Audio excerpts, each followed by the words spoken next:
For the first time in more than a decade, the US Pentagon chief avoided mentioning Taiwan at the Shangri-La Dialogue. That's an annual security forum held in Singapore, bringing together representatives from more than 40 countries. US Defense Secretary Pete Hegseth spoke about the need for US allies to increase defense spending amid warnings of China's military buildup. But he did not mention Taiwan in his speech at the forum.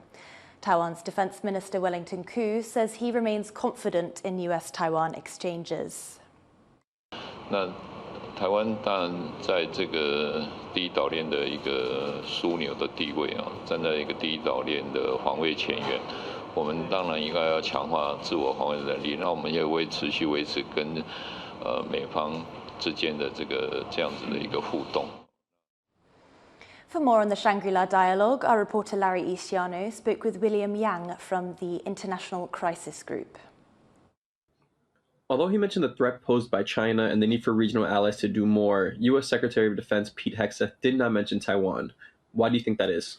I think it's very clear that Secretary Hegseth is trying to align his rhetorics with President Trump's vision about U.S.-China relations and the trajectory of U.S.-China development since the summit in May, skipping the mention of Taiwan and replacing it with the larger idea of First Island Chain is also, in fact, in line with the National Defense Strategy's language.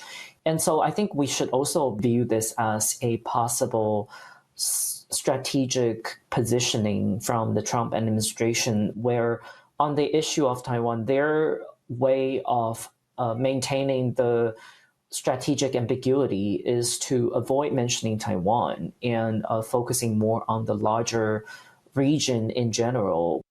Do you think this ties into U.S. President Donald Trump's reported decision to delay a phone call with Taiwan's President Lai Ching-te until China's President Xi Jinping visits the States in September? It's pretty clear that at this point, President Trump's priority is to focus on stabilizing the U.S. relationship with China and, continue to avoid increasing the tension by putting too much emphasis on the contentious geopolitical issues, and in this case, obviously, is Taiwan. We saw President Trump now still has not made a decision on the $14 billion arms package that the Congress has already passed and approved for Taiwan. And I think Taiwan should certainly read all these recent developments as a potential trend that the issue of Taiwan could continue to be deprioritized. How do you think this ties into the broader U.S. stance towards the Indo-Pacific region and the Taiwan Strait? Do you think the last few months have seen some sort of shift in U.S. commitments? I think this also doesn't mean that the U.S. is already fundamentally shifting its policy toward Taiwan. It, I think, simply means that the issue of Taiwan, it's being deprioritized.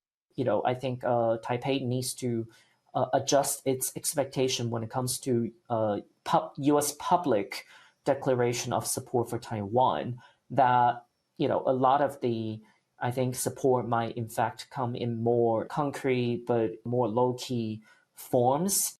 I think what has not changed is the continuous U.S. emphasis on the importance of working with allies in the region, upholding deterrence along the First Island Chain, and also making sure that China does not achieve the overall dominance across the Indo-Pacific region. But on the other hand, what has changed is the visibly softer tone on competition with China. There is now a lot more emphasis on the U.S. willing to respect and, China's position to some extent.